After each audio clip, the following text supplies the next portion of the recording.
Okay, so kamusta na ulit kayo guys? So ito may panibago na naman tayong pyesa. So ang pyesa na to guys yung RGB taillight. So ayan yung itsura niya guys. So papalitan natin yung taillight natin. So itong taillight na to guys, meron tong iba't ibang kulay na pag pinindot mo dun sa, ayan, meron yung pindutan. Pag pinindot mo doon, pwede kang mamili ng iba't ibang klase ng kulay na gusto mo. So, ayan, punta ulit tayo dito sa Savery.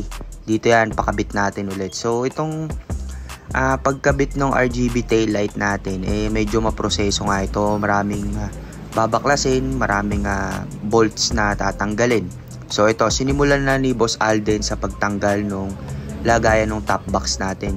So, ayan, sa balang araw, tatanggalin ko rin yan, yung lagay ng top box na yan. Kasi nga, hindi naman na nagagamit. So, ayan, natanggal na yung lagay ng top box natin. So, ang susunod na tatanggalin naman dyan, itong ating U-box. Ayan. So, ayan nga, kagaya nga na sinabi ko, maproseso nga ang pagkabit nitong RGB taillight dahil nga maraming tatanggalin, maraming babaklasin. Ayan. So, hindi siya ganun kadali. So, pero ayun, bakit nga ba tayo bumili nitong RGB taillight? Kasi nga, dahil nga naka-Indo concept tayo, napapanood natin sa TikTok o sa YouTube, yung mga naka-Indonesian concept sa Indonesia o saan man lugar, gumagamit ng RGB taillight. So, sa previous vlog ko nga, ang napanood nyo sa akin, nagpalit ako ng bi-LED sa Papa Bon Works, doon yun sa Tondo. So ayan, tinuturo ko sa inyo, ayan yung ipapalit natin. So yan naman yung papalitan natin para magkakulay na, gusto ko rin kasi na purple yung kulay ng ating taillight para terno doon sa kulay ng ating bi-LED. So ayan, natanggal na yung sa pinakakabitan. So pasok tayo sa loob. Doon yan gagawin kasi aayusin pa yung mga wirings niya ni Boss Alden. So ayan, nandito na tayo sa loob. So ayan, tinatanggal na itong ating stock na headlight. So kung mapapansin nyo, yung ating stock na headlight kulay red lang, 'di ba? Stock lang talaga na kulay pula. So kung tatanungin nyo nga pala ako kung pwede to sa LTO, nababalik naman yung stock na kulay nito kung magpapa-rehistro ulit kayo ng motor nyo o magre-renew kayo ng ayan. So ayan yung kulay niya. Pwede nyo gawing stock ulit ang kulay niyan. So kapag binuksan nyo yung motor nyo, pwede nyo gawing red lang ang kulay niyan. So papakita ko yun sa huling video na to guys. Ayan. So kinakabit na yung ating RGB taillight ni Boss Alden.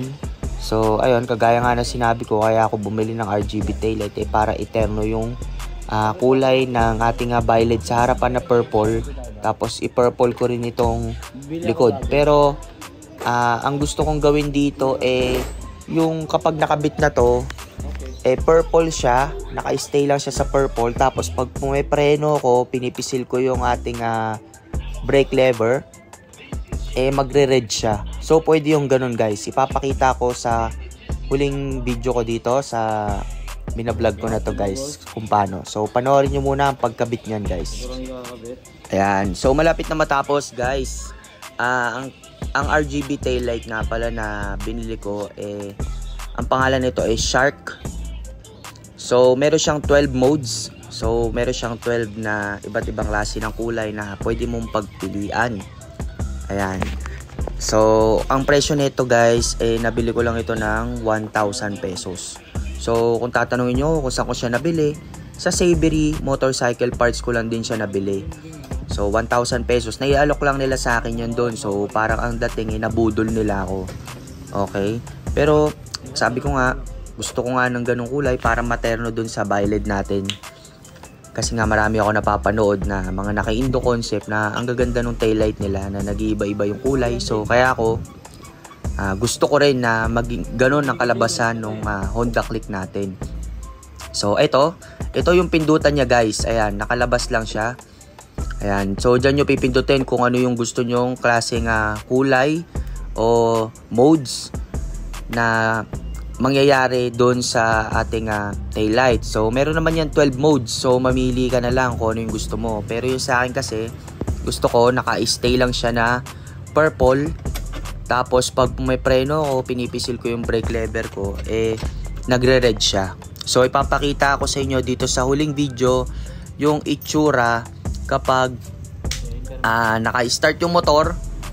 Tapos pag pinipisil mo yung brake lever niya. So ayan, malapit na tayo matapos guys. So papakita ko sa inyo dito sa huling video yung itsura kapag nakalagay na yung RGB tail light. Okay, so tapos na, nakabit na. So ayan yung itsura niya na purple. Kapag pinisil mo naman yung brake lever mo, ayan, nagre-red siya guys.